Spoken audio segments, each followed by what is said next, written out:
Hello guys, good morning everyone for today's vlog. Naabot na day guys ang atong mga egg na ako ang di-order kagahapon.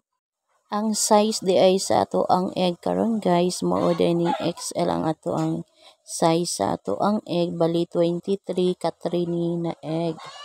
Anisad guys na egg karon mga order na ni guys moopod na busy ko og repack sa ato ang mga egg kay para ready na kwaon sa mga tag-iya ang ilang mga order na egg. Sa karon guys, wa na ko nahuman og repack ang ato ang mga egg karon kay kulang man gud atong egg tray. Ang uban ani isulod ko na lang ni guys sa cellophane guys. Sa karon guys, di ko ana kog higot ron ang ato ang mga egg tray kay para ma-check na ko atong mga egg kung naabay crack or wala. Then guys, mao na ni ato ang egg karon guys. Sa karon guys, di ihap na ko atong egg kung pila ka buok mo ni guys. Naglain day ko ano og upat ka tray na egg.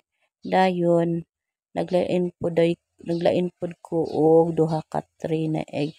Mo na guys, dihigta na sad na ko ang upat ka tray kay naay tag-iya ana.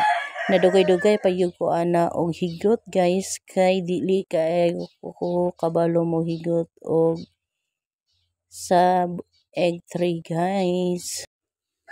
Mo din na to ang egg guys o dagko kaya tong egg guys, size XL ni siya guys. Grabe gid siya kadagko guys ay. Then guys, mo din ni akong notebook guys, listahanan sa ako ang mga egg kung kinsay nag-order. Ipang tanaw-tanaw sa nako guys kung kinsa ako ang tagaan sa mga egg aning mga order.